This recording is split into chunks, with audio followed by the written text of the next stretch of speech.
Y ahora vamos a tener la satisfacción y el honor grande de hacer la presentación de nuestro orador invitado, el doctor Julio Chilling.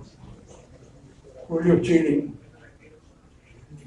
nació en La Habana, Cuba. Salió de Cuba en el año 66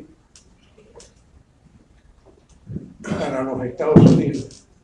Aquí se educó, aquí estudió, y aquí vamos a señalar algunas de las muchas actividades que ha tenido el doctor Julio Chilling.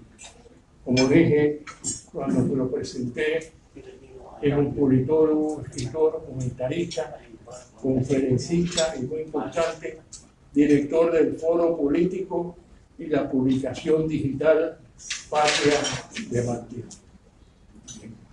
Tiene una maestría en Ciencias Políticas de la Universidad Internacional de la Florida y es miembro destacado de la Asociación Norteamericana de Ciencias Políticas y de la Asociación Internacional de Ciencias Políticas. Y se siente orgulloso de ser miembro del centro. Los que vemos la televisión y oímos la radio interesados en los problemas internacionales, muy especialmente en el caso de Cuba, es raro que en una semana no veamos o escuchemos en la radio al doctor Julio Chilling, que es un polifacético, hablando en todos los programas de todos los temas internacionales y muy especialmente el tema latino y el caso cubano. Como dije anteriormente, él nos va a hablar de las nuevas sanciones impuestas por el gobierno de Cuba, por el gobierno de los Estados Unidos, perdonen, a Cuba y a Venezuela, y muy especialmente, al fin, la aplicación del artículo 3 y artículo 4 de la ley Hale-Bolten.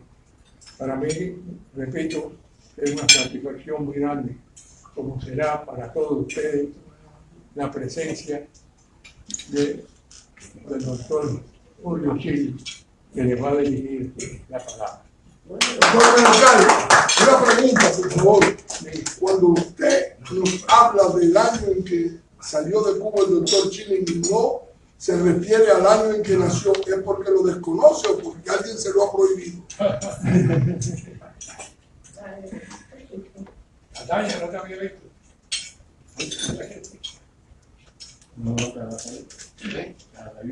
Muchas gracias, doctor Menocalvo, por esa introducción tan generosa. Es un placer estar aquí en la Peña Giovanni Rosell entre tantos amigos.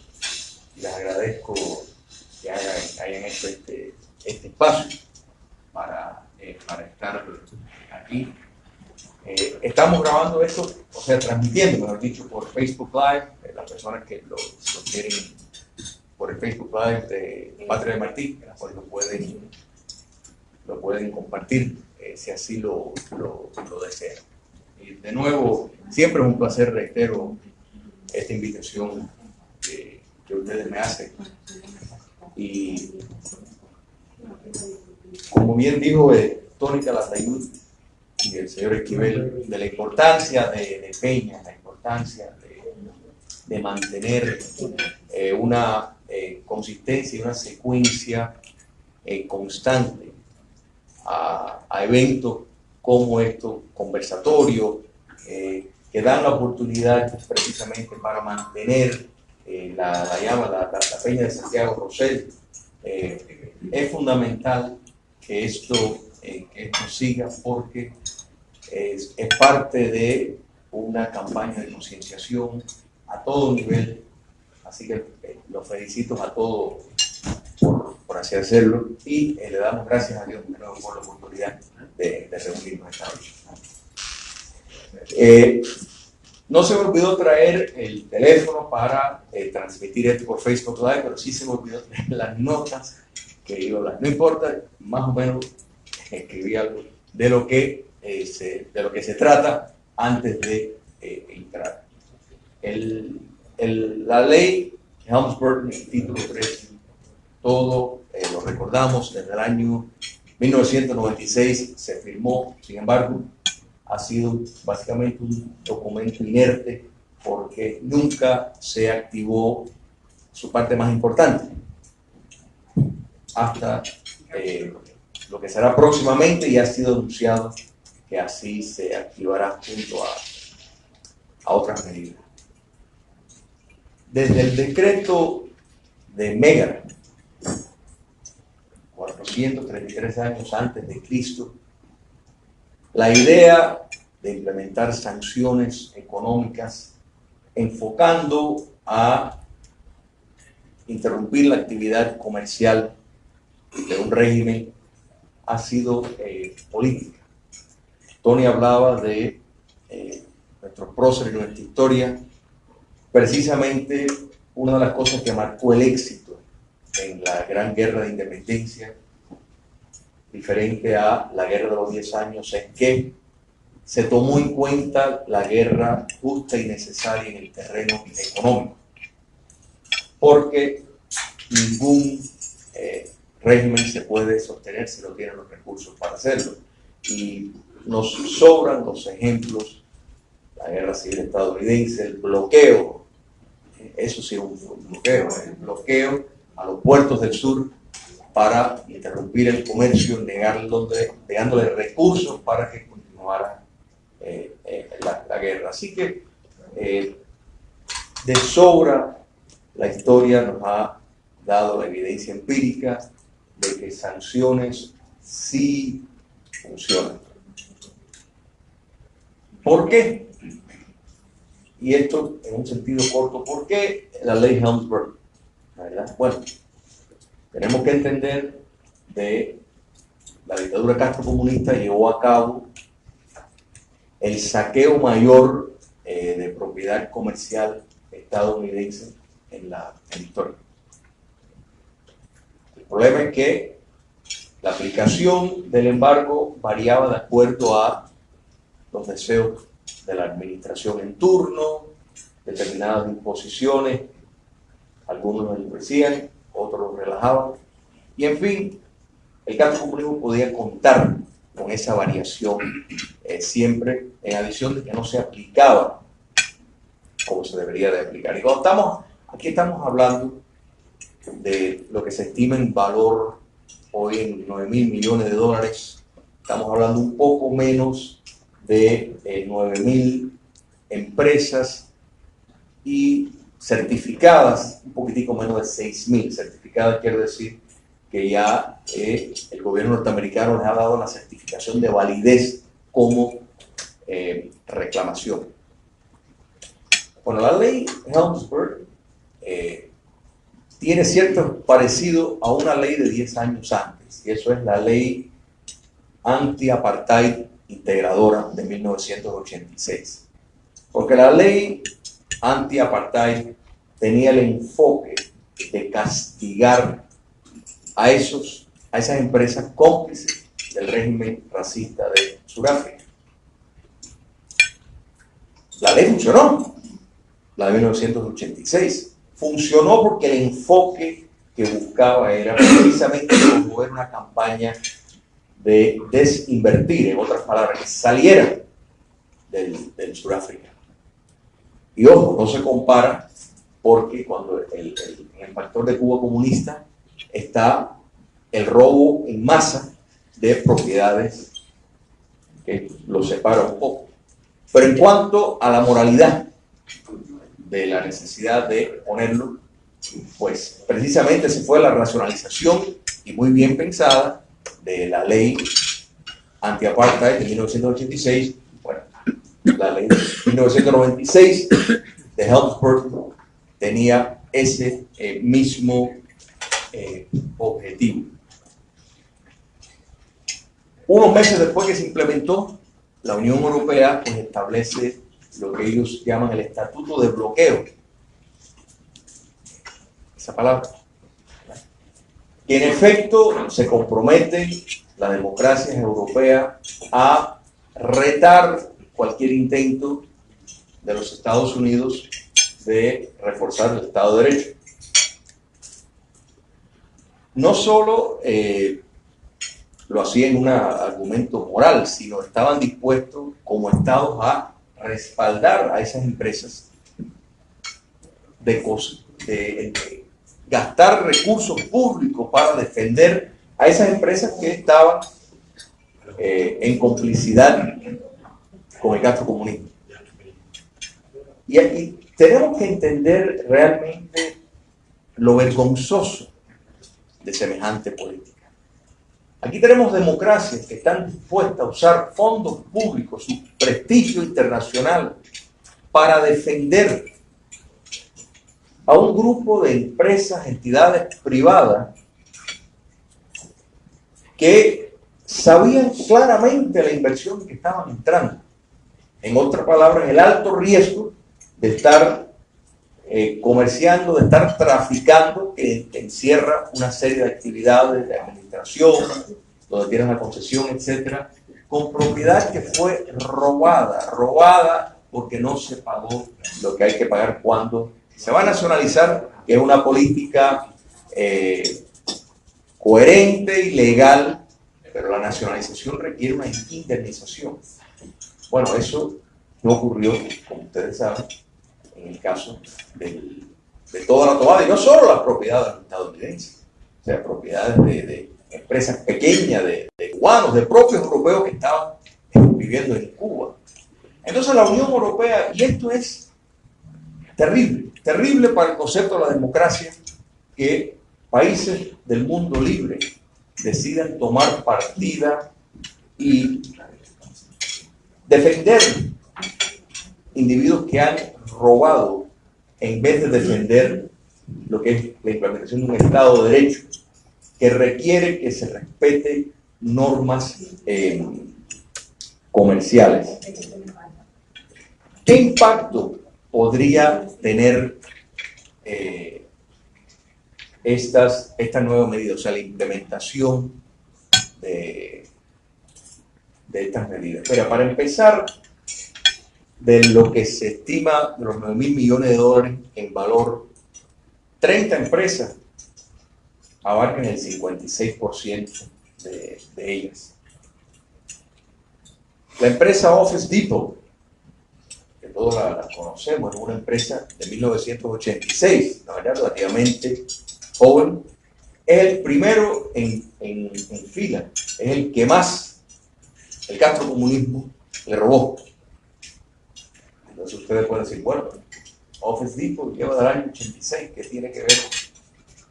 Bueno, muy sencillo, y así es como se mueve el mundo del comercio. En el 2013, Office Depot adquirió a un competidor, OfficeMax. La verdad. Bueno, cuando adquiere OfficeMax tenía muchas acciones de una empresa que se llama Boise Cascade.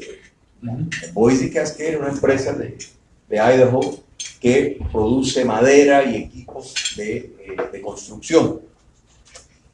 Bueno, Boise Cascade tenía un gran interés comercial en la empresa Cuban Electric, la empresa de electricidad cubana. Entonces, por default, cuando tú tienes acciones en una propiedad, tú tienes sus activos, tú tienes sus plusvalías, tú tienes sus deudas. Bueno, en este caso tienes el derecho de reclamación porque esa entidad, la compañía eléctrica cubana, tenía una vigencia con Boise Cascade, que al adquirirla Office Depot, pues entonces se convierte de ella, y OfficeMax y Office Depot adquirió OfficeMax, pues entonces lo coloca en el primero en fila. Hago este recorrido para que vean solamente un ejemplo en el mundo corporativo y por qué la inquietud del régimen gastrocomunista, y con mucha razón tienen una base para tener una inquietud. ¿Qué impacto podría tener esto para la dictadura? Bueno, si bajo el pacto Obama-Castro no lograron adquirir las 2.500 millones de dólares en inversiones, no lo lograron. Quiere decir, aún con relaciones que los Estados Unidos le ofreció bajo Obama, que le ofreció sin ningún tipo de condiciones, que esto es algo que desde los años 90 el Castro comunismo ha estado buscando, no logró reunir esa cantidad de inversiones. Con la legalidad y el reforzamiento, no legalidad porque ha sido legal, pero ¿de qué sirve que algo sea legal si es letra muerta? O sea, con la posibilidad de ejercitar el título 3, pues naturalmente el mayor problema para el castrocomunismo es la supervivencia, que ellos estaban contando, han modificado su modelo económico, bien caliente, armaron todo el show propagandístico a través del mundo. En la víspera hasta cambian de constitución, todo esto con el fin de presentar un show lo suficientemente convincente para atraer inversiones. Total, China lo hizo, Vietnam lo hizo, ellos también lo pueden hacer. Bueno,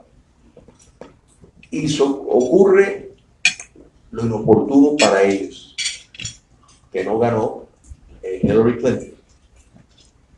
Y peor, que Donald Trump, que es probable que ellos hayan tenido cierta esperanza. Donald Trump es un hombre de negocio, es cierto que se ha expresado en tono de cierta admiración, lamentablemente, hacia el modelo de Vietnam, cuando le habla al dictador de Corea del Norte. Eso es cierto. Entonces, todas estas cosas le mandan ciertos mensajes. Pero como ningún presidente tuvo el valor por la amenaza de los intereses económicos de la democracia europea, no solo europea, en Canadá y en América Latina, pues jamás se atrevieron a abrir los tribunales estadounidenses para que demandaran a los piratas que estaban utilizando las propiedades robadas en Cuba, y que después, posteriormente, con el título 4, pues podrían ser impactados de no poder entrar en los Estados Unidos y ver una interrupción de su vida y muchos intereses comerciales que muchos de esos ejecutivos tienen en los Estados Unidos.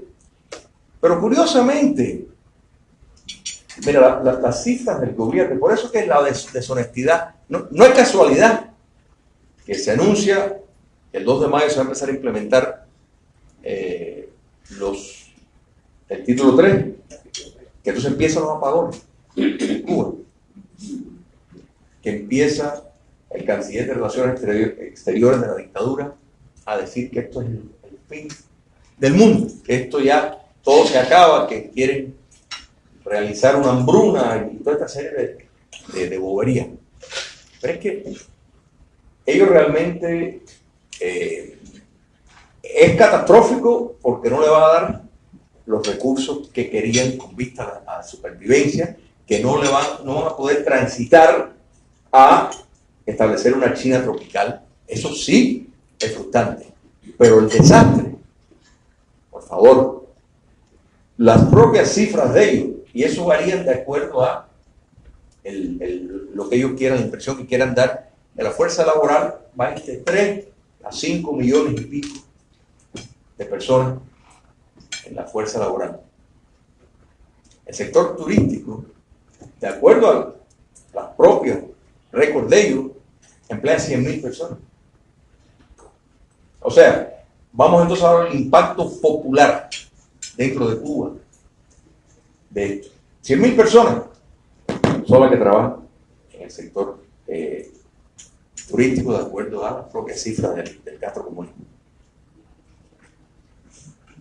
Quiere decir que entonces esto a nivel de de pueblo intramuros, no va a haber mayor diferencia. Todo eso de que el pueblo es el que va a sufrir, no. El que va a sufrir son las empresas castristas, que ya no van a tener la entrada de dinero que tenían. Y lo peor, el mañana, el poder traspasar a otra generación exitosamente el poder dictatorial, queda dañado extraordinariamente por el hecho de que se les cerró la puerta que ellos querían con respecto a poder tener en Cuba un modelo económico mercantilista con un Estado helenista.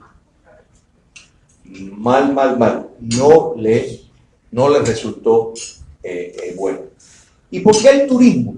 ¿Por qué buscan en el turismo? Bueno, porque el turismo es relativamente fácil de lucrar. Una dictadura logra contener a la población, mantenerlo bastante alejado del resto de la sociedad cubana, o sea, los turistas que van. Presenta con facilidad una imagen como un Potemkin, ¿no es verdad? Una aldea de Potemkin donde las personas están alejadas de lo que está ocurriendo. Y la falsificación que los amigos del acercamiento vendieron, y que algunos aún insisten, de que por el contacto pueblo a pueblo, eso pues puede mejorar, eso puede traer democracia, que por el estimular una clase empresarial no estatal, la verdad que eso pues puede ir porque estás empujando el Estado y la empresa privada pues se mueve. Eso es mentira, eso es una falsedad. Más prueba de eso, ahí tenemos China, el segundo receptor de turismo en el mundo. ¿Dónde está la democracia en China? Que nos vendieron cuando el acercamiento de la administración en aquel momento del presidente Nixon. No ha llegado ni va a llegar. Todo lo contrario, se ha recrudecido el poder dictatorial y han logrado tener que evitar el enorme costo de mantenerse en el poder, porque al abrir una puerta donde hay un espacio de mejoramiento económico a la clase empresarial, siempre y cuando pues seas sumiso a la línea oficialista. Eso creo que aquí lo he dicho. En el Partido Comunista de China hay más empresarios que intelectuales, que campesinos. Es más, es la clase que más hay dentro de la estructura del Partido Comunista. La idea de introducir las Fuerzas Armadas en la economía en Cuba empezó en la década de los 80, el perfeccionamiento empresarial. No es casualidad que mucho antes incluso de abrir la economía en la década del 90, de modificar la economía, porque sabían que al cooptar las Fuerzas Armadas en la economía era una cierta garantía de que no iba a haber lo que toda dictadura comunista más le teme, y eso es al golpe de Estado.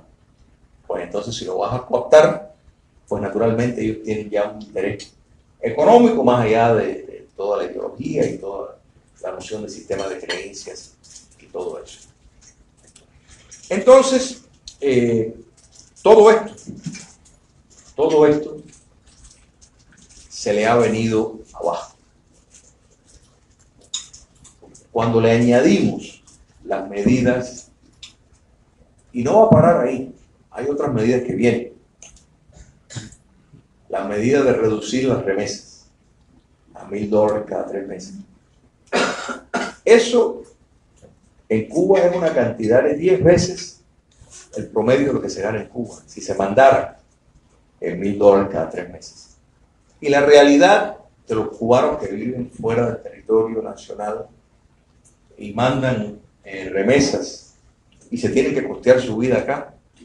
Esa cantidad es más que suficiente. O sea, no mandan más que eso. Ahora, sí, ¿quién se impacta? Esa clase empresarial castrista que viene afuera a buscar mercancía para regresar a Cuba y vivir de nuevo en esa nueva clase empresarial que surge a la sombra del poder dictatorial cubano. Esa sí se la va a sentir. Lo del turismo. De nuevo, estoy esperando un ejemplo que me diga que el turismo promueve la libertad y la democracia. No existe.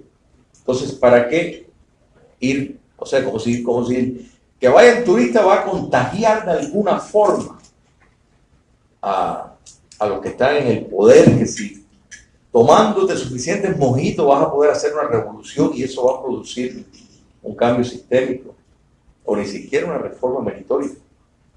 Reformas se inician en momentos de crisis, no si va bien. Todo lo contrario, si va bien, van a seguir en ese mismo curso.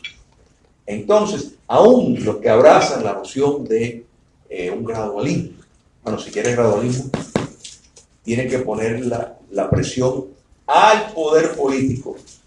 Y si miramos los que trabajan directamente en el sector de turistas, que es quien más se impactaría, la verdad, pues es una ínfima parte de la fuerza laboral. Los medios productivos en Cuba están predominantemente en manos del poder dictatorial. No son privados, como ellos les gusta llamarle, no estatal, porque ni siquiera le quieren llamar privado. La conexión que la administración actual ha hecho, la racionalización de que esto está vinculado en parte por toda la incursión en Venezuela, en Nicaragua, es bueno, pero realmente quiero pensar que eso es porque se entiende fácil y así lo exponen, porque la realidad es que las razones sobran del papel subversivo de Cuba comunista desde el 1 de enero de 1959, que no hace falta señalar solamente el caso de Venezuela, Nicaragua, y pudieran añadir Bolivia también. La experiencia y la historia nos demuestra el papel subversivo, no como pasado, sino presente. Los padrinos de involucrar a las FARC, el grupo terrorista en Colombia, a la metodología que adoptaron a raíz de la caída del comunismo soviético, del entrar por la vía democrática. Todo esto es parte de el nuevo mecanismo para llegar al poder. Para concluir, en efecto, si el título 3 se hubiera reforzado, como se debía haber hecho cuando se firmó hace 23 años, muchos de los socios en complicidad comercial con el castrismo no hubieran estado ahí. El hecho de que se va a implementar, y quiera Dios que la administración mantenga el curso, pues gracias a Dios se habrá evitado que Cuba sea otra China, otra Vietnam, y se abriga la esperanza de que lo que vamos a ver el día de mañana es una Cuba libre, no una Cuba dictatorial, con una economía modificada y ciertos espacios posiblemente de mejoramiento económico. Muchas gracias.